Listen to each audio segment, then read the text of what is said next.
welcome to the first... Not the first. First of its kind. Q&A. You forgot what we were doing. Totally forgot what we were doing. Normally we would announce a Q&A way in advance, and people would send a bunch of questions that were all over the map, asking about totally different things. Right, and with this Sunday's video, this past Sunday's video, we got a lot of the same questions, and that happens sometimes too. And instead of just typing the same answer 1,000 times, we thought, why not just make a video about it? That is kind of what we do. It is what we do. Videos. So it makes sense. If you haven't watched the last video, Sunday's video, we can wait. Go watch it now. Jeez, I thought you were going to pour mine first. Sorry. I forgot you were here. Thanks. Welcome back. Did you enjoy it? Let's dive right in. Yeah. First question we got was about the bioluminescence. This is I don't know, those Etch-a-Sketches that were neon when you were a kid, but it's real life. How awesome were those bioluminescence? They were insane. Mind blown sort of brightness, color, just unbelievable. And we've seen a lot of bioluminescence. Yeah, normally, we talk about it in the videos as we're sailing, oh, the bioluminescence are beautiful, but we can't capture them because they're not bright enough. It's too dark. So everybody wanted to know, how did you capture that? What camera did you use? Even on Instagram, whenever I posted the photos, everybody thought, how did you even get a photo of that? How is that possible? Was that I've a never long been exposure? able to do it. Yeah, no. Yeah. No, remember, we live on a boat. We were traveling on a dinghy, so it was not a long exposure by any means. It was a 1/15 of a second. So I was hanging out over the dinghy, and then click, click, click. And steering at the same time. It was really good. What we should have been getting was Jason trying to get the photo. Seriously. But it was just that bright. It was that bright that I swear even a cell phone would have been able to get something. But that does not discount. You're going to be disappointed. This is what I captured our bioluminescence with. This little guy. It's a little pocket camera from Sony. I'll link to it in the description box below. Yeah.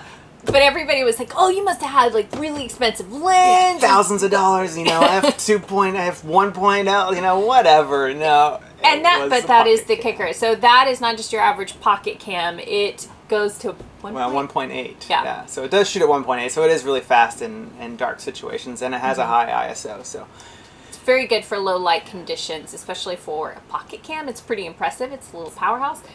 But they just were that intense. And I know that's hard to believe, but it is very true. Yeah, we've been to Bio Bay in, Vieques, outside of Puerto Rico, and they weren't nearly as bright. No. Oh, and speaking of, in Vieques on the east coast of the United States, all Caribbean, the bioluminescence we've seen are green.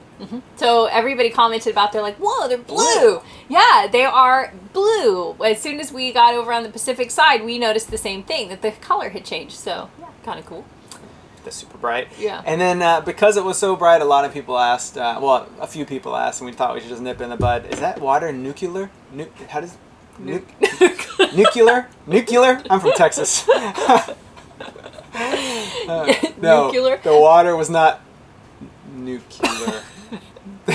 No, it was not nuclear. It was not radioactive. There was nothing wrong with the water. That is just bioluminescence. They just happened to be really, really intense that night. And they vary in intensity for different reasons. If you're not even sure what bioluminescence are, they are little microorganisms, but things like even jellyfish can light up. Fireflies are similar to fireflies, but they're in it's the all water. similar technology. Not technology. Yes, insect technology. Yeah, no, it's similar. What would you call it? Science? I don't know. We're not science. Nature. There's a reason I'm not explaining this very well, and it's because this is not what I should be talking about. Anyway, Google it. NOAA, National Geographic, they all have great articles on it. You can read up on bioluminescence and all the different creatures that create bioluminescence. Yes. That light up. Next question. Why, oh why, did you torture yourself and take such a long bus ride? That's a very good question. That's our bus. It's a double-decker. We're on the top. 10-hour ride to Quito. And the reason is because we had no other option. None. None. And there's a reason we didn't have any options. Oh man, so okay, let me just lay out this trip. It's 350 miles from Salinas to Quito. Yes. And it's approximately a 10-hour drive or a 10-hour bus ride. Why did we not take a flight? Well, There is an airport in Salinas, but it's Yes. very small. very small. And the flights are sporadic and expensive, and they only fly on certain days. And we had to be at the French embassy between 10 and 11, so we had like this very exact window. Yeah. So flying was not going to save us any time, and definitely not any money. But the bigger thing being, taking a flight was not an option, period. If you remember, we were on our way to go pick up our passports. If you remember our first trip to Quito, we came to drop off our application and our passports for our French Polynesia visas. So we didn't have passports. And we tried. I called and said, hey, would you be willing to take a copy of a passport? And they said, no. Nope. So flying was out. Flying was not an option. The next thing we thought about was a rental car. Well, we can probably rent a car for $50 a day. We can drive there. That would be great. Mm-hmm. But there's very few rental cars in Salinas, so we would have had to have taken a bus to Guayaquil, which is a 2-hour bus trip, To pick up a car. pick up a rental car, and But the kicker there, Jason's driver's license expired in June. June on his birthday, but mine expired in January on my birthday. So neither one of us have valid driver's licenses, and we have not gone home to renew them. Also because, well, we've been 6 weeks now without passports, so we couldn't can't go home to fly. the United States even if we wanted to go renew our driver's license. Plus, we're on a sailboat. We don't need a yeah, driver's you license. don't need to drive. Turns out you kind of do. do need to drive sometimes.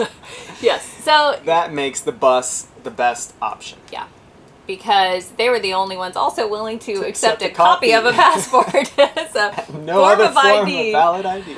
Yeah, At $17 each person each way, it was not expensive. The bus was super luxurious, minus. the non-working AC on the way Yeah. home. But other than that, it was a nice bus. It was a fairly easy enough process, except for that you have to buy your tickets at the Yeah. bus stop. But that's a whole nother story. I put more info on the post in case you're going to be taking the bus system or public transportation in Ecuador. Yes. But it was nice. And it overnight allowed us to sleep, which, Neither one of us had to drive. yeah, so rental car, we would have had to drive and not slept or rented a hotel or whatever. So Yeah, it would have been far more exhausting to rent a car and be driving for 10 hours. Yeah. So yeah, all right. So that was There you go. That's the bus. And then from there you would say, or people in the comments would say, What about the cats? You just left the cats. hooray! Freedom! Freedom! Libre! We did leave the cats behind. They had plenty of food, plenty of water, and the trip was less than 48 hours, Yeah, so we not had even 2 days. All the fans going on, so and the temperatures are not bad in Salinas No. because of this current that comes in. The Humboldt current. It cools down the water, so the temperatures were not horrible. No, and we had really nice Kiwi neighbors who agreed to watch the boat and the cats for us while we were gone. And that is the beauty of the cruising community. They're awesome people, and as long as you typically have neighbors, it's very common to watch each other's boats or whatever, give dinghy rides if they're going to rent a car. I mean, anyway, we all help each other out. It's kind of the community flow, Yeah. which makes it really awesome because we're all in need of something at some point. Oh yeah, for sure. Yeah. Next. Did you leave us on a cliffhanger? Oh, Did you get the visa? We did it! Oh man, Just to get our passports back is so exciting. yes, because Jason showed you the visa, but the problem is he showed you the visa and it has, sensitive information. So we basically had to blur the whole thing out and you could no longer tell it was a visa. This is the visa. It's just a sticker inside of the passport. Mm-hmm. And what this does is we don't actually have the approval yet. But They didn't deny us, but we're not officially approved. it's a long, drawn out, complicated process. We did an entire video about it. But at this point, right now, we have the sticker and we have 2 months to get to French Polynesia. And then we have to finish up the process in Tahiti at the official government office Well, there. at the first place we land, and then again in Tahiti. So there's still more steps. Yeah. Anyway, if you're interested in the visa process, then definitely check out that post. We'll make sure and put a link. Yeah. Is that it? If nothing of if this doesn't make any sense to you, then like I said, you should go back and watch Sunday's video. And if it still doesn't make any sense, I'm I'm really sorry. sorry. We will leave you there. We'll keep it brief, to the point. Yeah. If you liked this, if you found it interesting or cleared up some questions you had, you'd like to see more of these, Maybe we can do some more of these. leave us a comment in the comment box below, and maybe we'll do more. So, till next time. Until next time. Bye-bye. Bye. Adios. Aw. Adios, míos.